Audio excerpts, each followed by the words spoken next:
right, please be seated. And I'm going to turn my back toward you for just a moment because we have a short video coming up.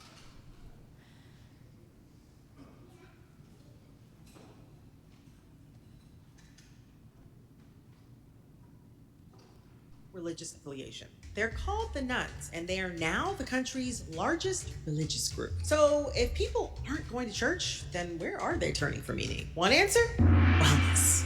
It's an estimated $6 trillion industry, from yoga and crystals to breathwork, astrology, and yes, even CBD-infused leggings. But wellness isn't just about health anymore. For a lot of people, it's become spiritual, a path to self-knowledge, healing, and control. It's flexible, it's personal, it's empowering, and it can offer community, just not always for free. The sense of belonging often comes with a price tag, a class fee, fancy retreat, a subscription.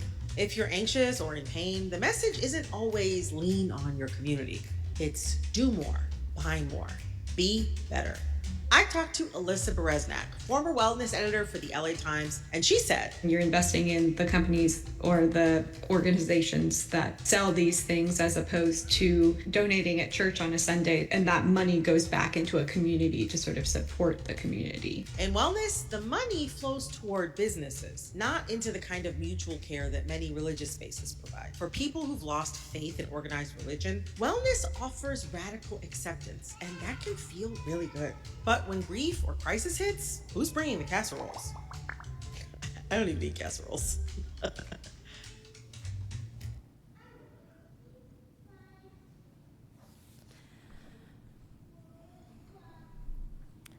I know some of you eat casseroles here. I know some of you make really good casseroles here. So here we are today, with a man in the crowd asking Jesus for help with an inheritance dispute. But Jesus refuses to be drawn into a world built on fairness and defined by wealth. He resists the role of judge, not because justice isn't important, but because this man's cry isn't coming from justice. It's coming from scarcity and from fear, from the belief that his future depends on what he can claim and what he can store. So Jesus tells a story. It's a familiar one to most of us. A wealthy man tears down his barns and builds bigger ones. He's got plans. He's got big plans. He's going to retire, he's going to be comfortable, and he's got control over this situation. If you notice, he's only talking to one person, and that's himself. He isolates himself with success, and just when it looks like he's secured everything, God interrupts. You fool, this very night your life is being demanded of you. It's not a pleasant parable, it's a sharp one. And it's not a parable about punishment, but a parable of truth. This man is not evil. He is not greedy in the cartoonish sense.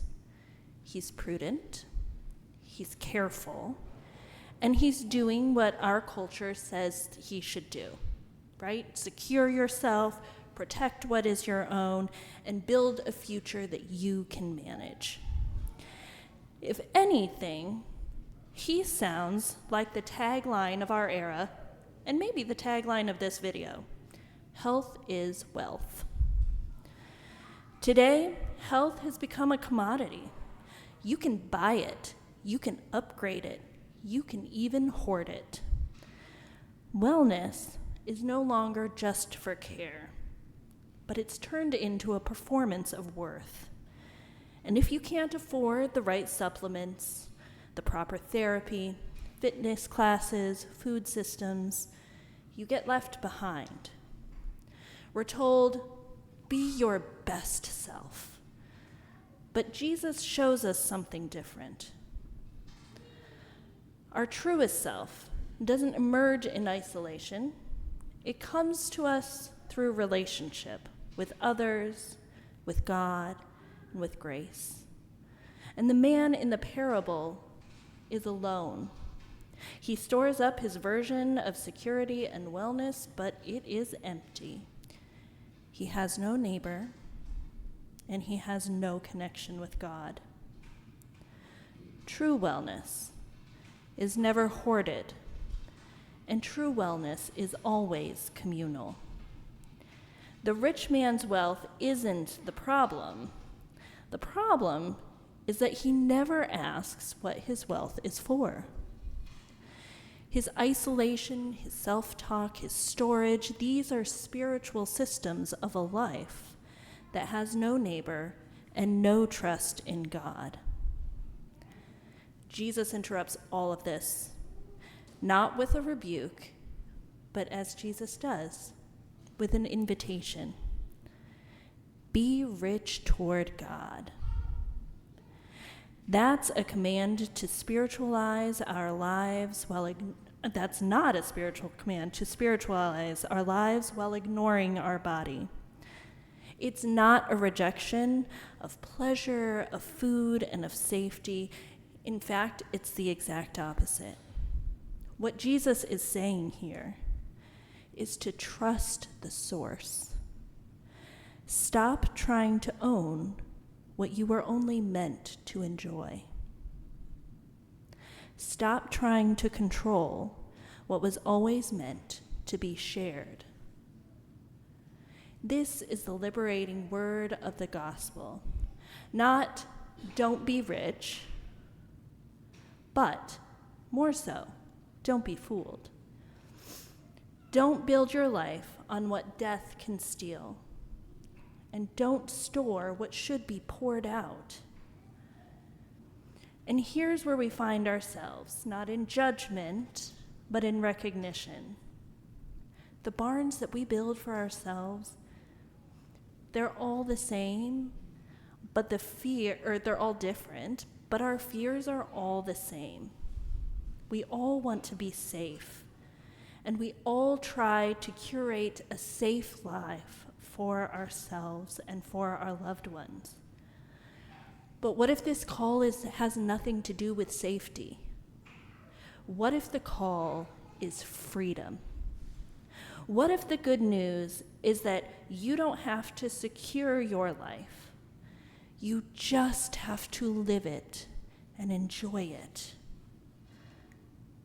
Jesus offers a different kind of richness, a richness that you've seen before, a richness that you've tasted. Let's think about it in the context of this place.